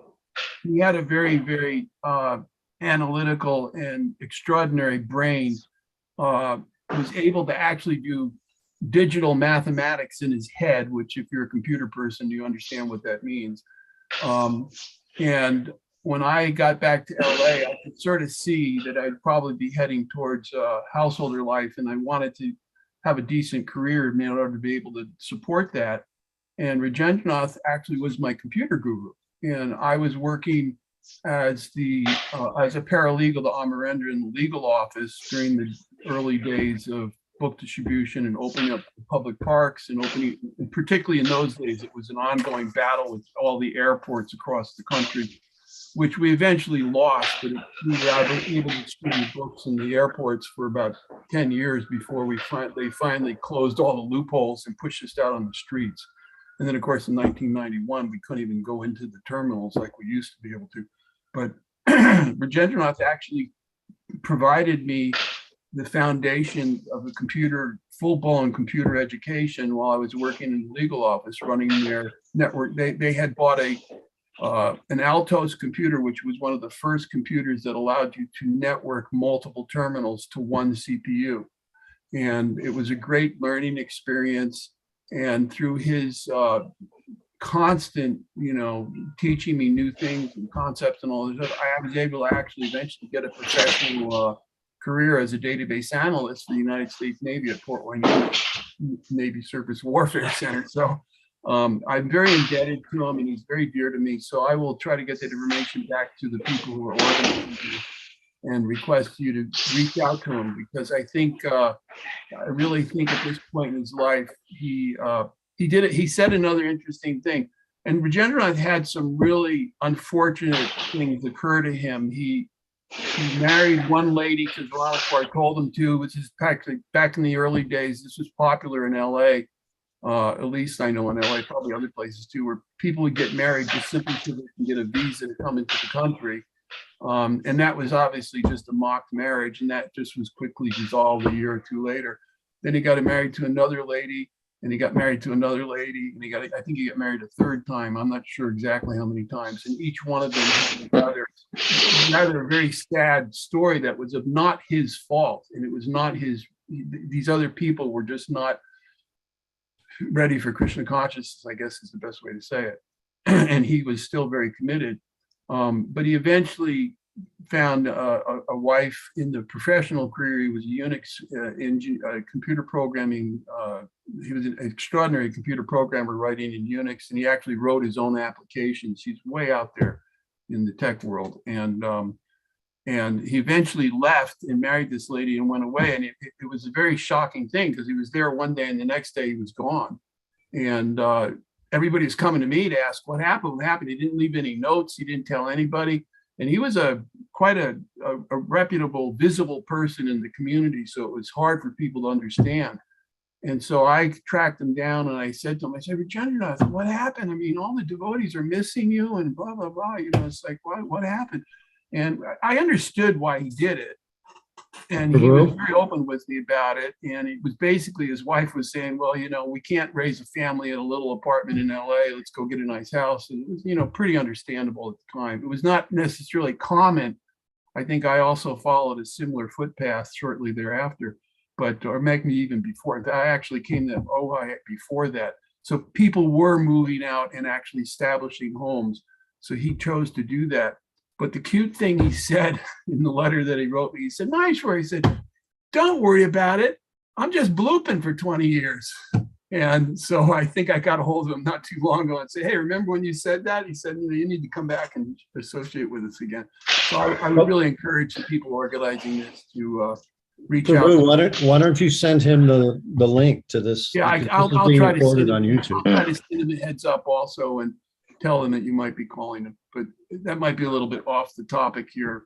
But the reason why it's not is because he worked very closely with Tamal Krishna Maharaj. He was the accountant for Radha Damodar, and I remember when we were in Harrisburg, he went to Tamal Krishna Maharaj actually sent him to the University of Pennsylvania as a devotee, dressed as a devotee, to take a professional course in bookkeeping. And it does not surprise me that he came back and he said, you know, he basically studied the whole course like in the first few weeks, and he already graduated the class. I mean, he had some extraordinary, as a devotee, he made some extraordinary impression on the professors at the university because he just got it like that. And he came back and he really set up professional bookkeeping records for Radha Damodar. And there was some discussion about, you know, because I think a lot of us, I can tell stories about accounting in ISKCON, and I think we all have our own stories, but he was one of the few that really did it right and very professionally. So. Gauranga, you've been trying to say something. Go ahead, please. Hi. I don't know if some of you may remember me from the early days in Radha Damodar. Sarvopam, I kind of remember you and Vaikuntha Dev and Maheshwara. Of course, Janardhan and I have interesting pastimes in Bombay, where we barely survived when we were attacked. And Mr. Bhagavan, also of you as well, Prabhu, and Shankarshan. So Mr. Bhagavan in the Philippines.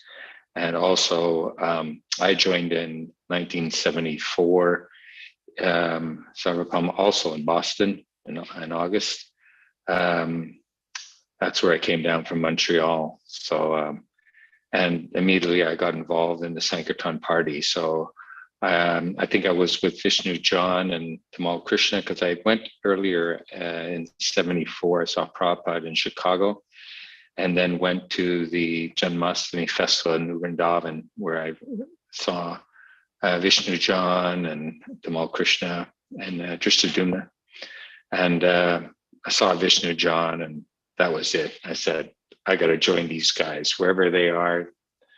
I was living in Montreal at the time, and I had one of these, what they call a sliding doors moment. And what it was that I'd already graduated as a commercial pilot, and I was applying to become a fighter pilot in the Canadian Armed Forces. And but I was also associated with the devotees of the Montreal Temple, and went to this big kirtan the night before my medical. So when I went and did my medical, they just said, well, you got everything going for you. You've been an air cadet so many years in boot camps and commercial pilot, you're 19, but you got a hearing problem. And I thought, oh, maybe that's because, I was a marksman as well. but actually it was from the Kirtan the night before. So had I went to my medical 72 hours later, it would have passed. So they failed me because I had a hearing problem, but I didn't really have a hearing problem. So maybe it was Krishna's arrangement. And anyways, I joined the Radha Damodar party. And and Vishnu John, of course, was the life. He was the heart and soul. I think they used to call Vishnu John and Tamal Krishna, they used to call him the spider in the web. So Vishnu John was like the web where he attracted everyone. They got stuck, and then Tamal was like the spider where he convinced them philosophically to join. I don't know, Sarvopam, do you remember? Your name's familiar, but of course we've all gotten older. I'm almost running 68, so it was Sarvopama. Yeah, I remember what you're describing. I remember, that's true. Yeah, so I joined in Boston, then went down to, I think it was there was a strip. Maryland, I'm not sure it was Maryland, I can't remember. And anyways, that's when it all started. And then because I was already going door to door before I joined in my neighborhood in Montreal, immediately I said, look, I'll join this Radha Damodar party if I can actually distribute books. So Tamal made a note of that, and he put me with Tristadumna, and 2 weeks after being on the bus, I was traveling with Tristadumna on a Sankirtan party. And boy, that was a wild year because I got arrested in so many places, selling books, etc. And Maheshwar, I kind of remember this. You were mentioning about devotees going into these outdoor movie events, and I remember I can't remember, I think it's I'm not sure if it was in 77. I know I was in 77 in Memphis. I think maybe around that year, or could have been the year before, I was in Memphis, and we decided to do one of these drive-ins. And it was the same thing, a couple of us paid in the van and a bunch of devotees under the floorboards. We're up there, and they were showing this movie called Jaws, and it just came out. And we kind of just slide these incense packs through the window. People would freak out, And I remember, I can't remember who the devotee was, but I remember I was selling Back to Godheads and incense in this drive-in theater in Memphis. And I remember seeing this one devotee who was being chased through the parking lot by somebody. And I guess some couple were making out in a van, and he kind of knocked on their window, and they freaked out. Eventually, of course, I saw the police. They were all over the place trying to round us all up.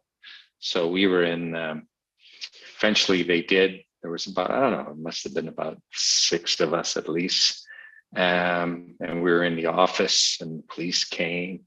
And I guess somehow we got a hold of Tristadumna, and he came over. And at that time, I guess Tristadumna was a bit cocky, and we knew the law, and it's like, if we're not under arrest, you got to let us go. And so I remember the manager at the drive-in, he was telling the police, to this New York guy, because Tristadumna was from New York, and of course you're in Memphis in the South, and this guy said, if this boy doesn't shut up, he says, you're going to have to arrest me for manslaughter. So anyways, they hauled us all off to jail. Is this the event you're talking about, Maheshwar? I don't know if that was one, or probably another one.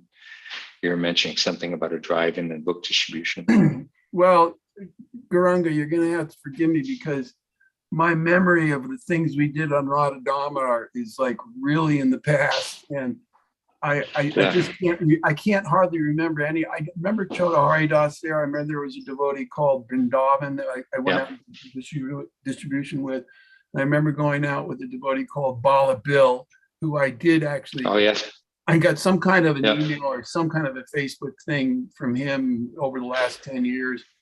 But that's about the only people that I remember. I don't think did we actually go out together? I don't know. I don't recall. And like I said, we're both much older now. But as far as the drive-in theater is concerned, yes, I definitely did the drive-in theaters, which is why I mentioned it. I don't know if that was the same evening you went to, but I know we did it more than once. And in some cases, I think Bala Bill was there. Yeah, in some cases, we did not even take the time to get in the van and drive through the gate. We'd look for breaks in the fence and we'd sneak around and park the car in some parking lot or some driveway or some place where we get rid of, dump the car, grab our book bags and find the break in the chain link fence around behind where the trees are or something. And we just walk in. And so, the reason why I made the comment that I made was because, there were many times when you were approaching, I finally got to the point where I'd look at what's going on in the car before I'd knock on the window in order to avoid those embarrassing moments. But it took a little time to, everything we did at Radha Damodar was seat of the pants. And if it worked, it worked. Yeah. Sometimes it worked, you got arrested. So, well, that didn't work out too good. So we wouldn't do that again, or we'd do it again. But each time we'd learn more and more. And we did the same thing in motel rooms too. Sometimes if we had a bus with 2 or 3 people, or we had 2 or 3 buses that rendezvoused in the same cities, we'd go into the motel room and say, well, we want a single room for one, the cheapest thing we could find. Give me a cot. I don't care what it is. And we'd go into the hotel room, and then what would happen was we would, as soon as all the paperwork was done and the room was signed and we had the key, we'd all kind of wait around for a couple minutes, and the other guys would be parking down the street on the sidewalk, and they'd walk up the sidewalk and come into the hotel, and they'd walk right past the front door and right to our room and walk into our room. We'd have 10 people sleeping on the floor in the room for paying the price of one. So those were the we used to go. Yeah, we were incredibly bold. Yeah, and that boldness, the only way I can even contemplate it or even begin to understand how we did what we did is that this was a manifestation of Srila Prabhupada's boldness, his risks that he took to come and share love of God with people he had never even met, risking his life for us. So we got swept up in that, and the thought of doing those things now, it was impossible. No, it's beyond.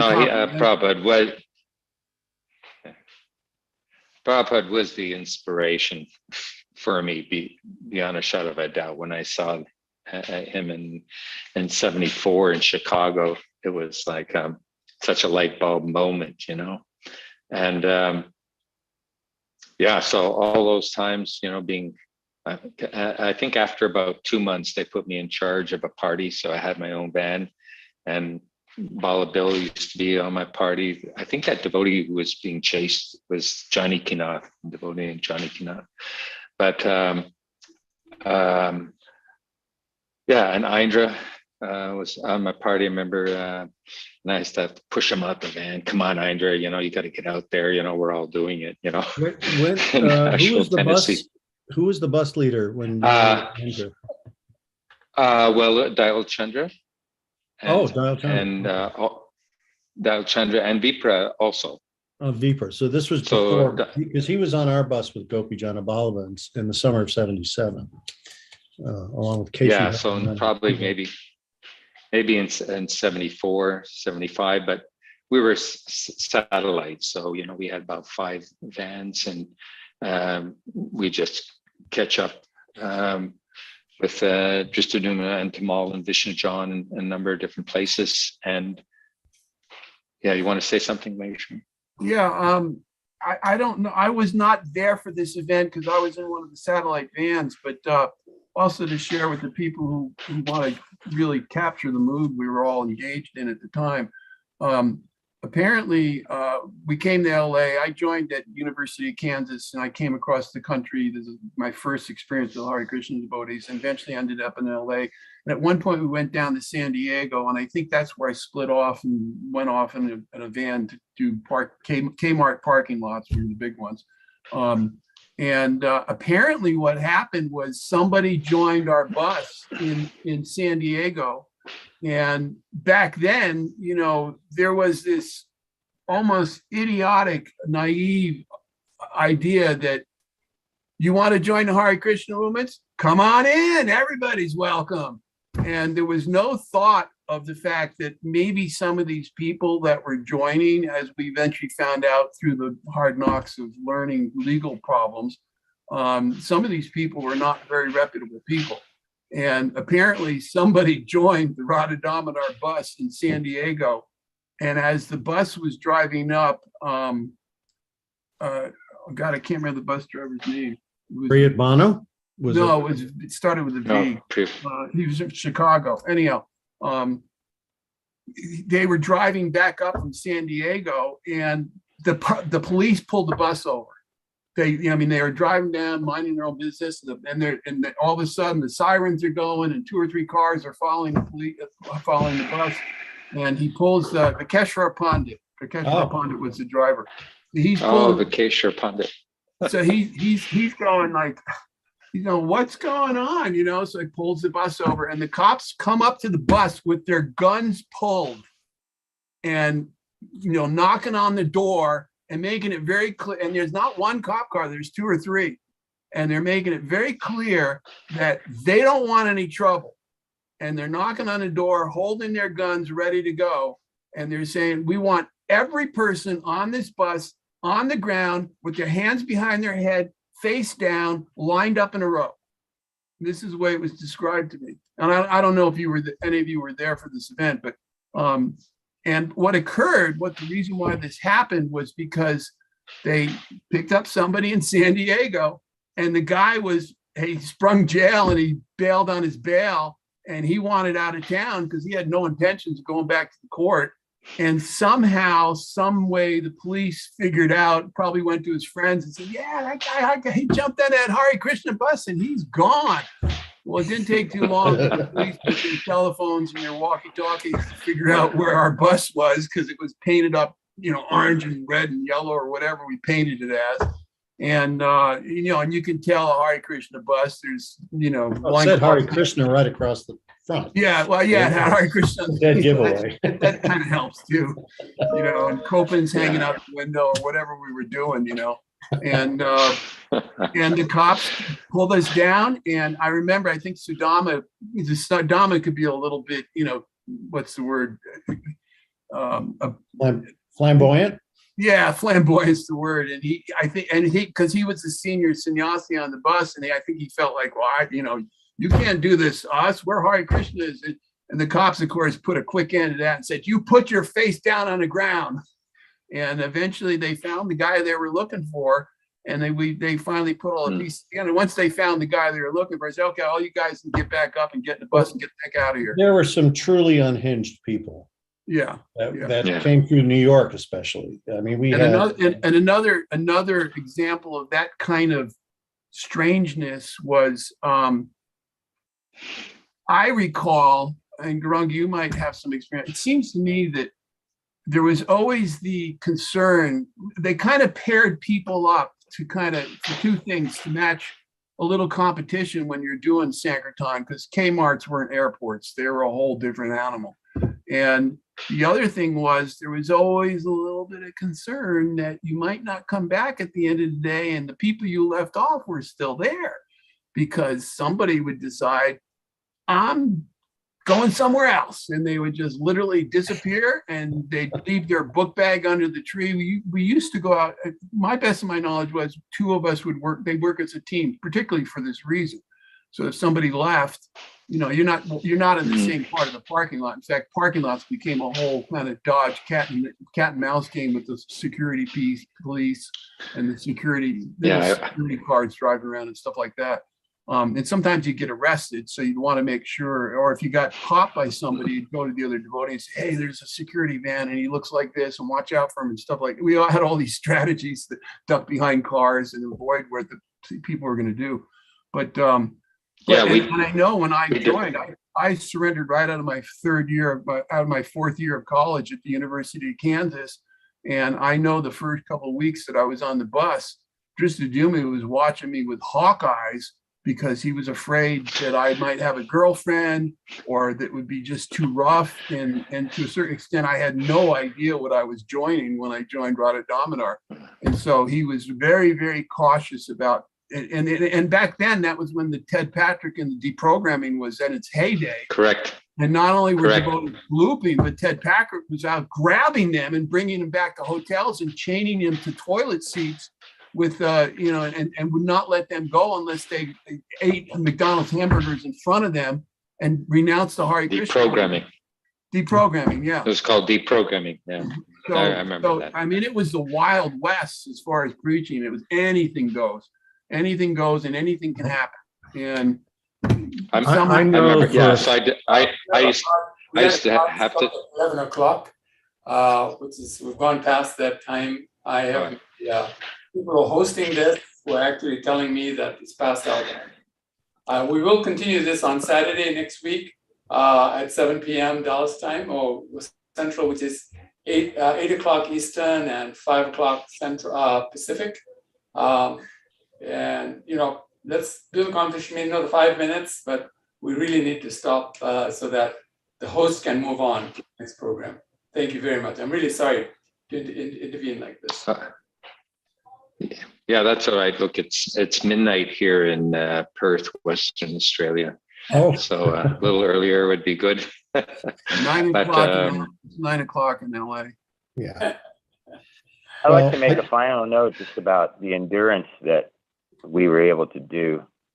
How Tamal Krishna Maharaj inspired everyone to work, 10 in the morning. We had one big meal, and then from 10 in the morning till 6 or 7 at night, whether it was winter or summer, we did book distribution, just one person after another. And the reward was a lot of nectar. We'd come back, and Vishnu John Swami when you got back from Sankirtan, Vishnu John Swami would push one of these big cauliflower pakoras that Nilambar cooked. I've never had a pakora as good as that. I don't know what he did. Maybe it was just because it came out of Vishnu John Swami's hand, but he would push that pakora in your mouth covered in tomato chutney. And that one pakora was all you needed. It made it all worth it. With the big smiles from Vishnu John Maharaj, and it's just amazing what we all did. I mean, it was rather extraordinary how we were used and beyond our natural propensities. Well, you men were fearless. You were fearless in the service of Srila Prabhupada. I was always afraid. And that's why I didn't want to go out on Sankirtan. I wanted to hide behind the wheel of the bus and just drive it and do little menial tasks. And the only thing that got me through was chanting, because I had read, Prabhupada said, you take shelter of the holy name. And when I pushed myself beyond my comfort zone, I had to chant. That was the only thing that would get me through it. And after I did that enough, I would feel that fear just dissolve. I would feel invincible after that. Yeah. So you men really, I didn't have as much respect for you at the time as I should have. But now in hindsight, I can see just how amazing it was that you did what you did. And we're just so fortunate and blessed that you did do what you did, because look at it. Yeah. Thank you. Thank you very much, all of you who spoke. Really appreciate your speaking. And please come back again on next week, and we'll continue this after this as well for more times. But I'll say Vanchakalpa Dhruvischa Kripasindhu. Jai Nityananda Prabhu ki jai. Haribol. Gaur Bhakti Vrinda. All glories to Srila Prabhupada. Jai. Thank you all very much.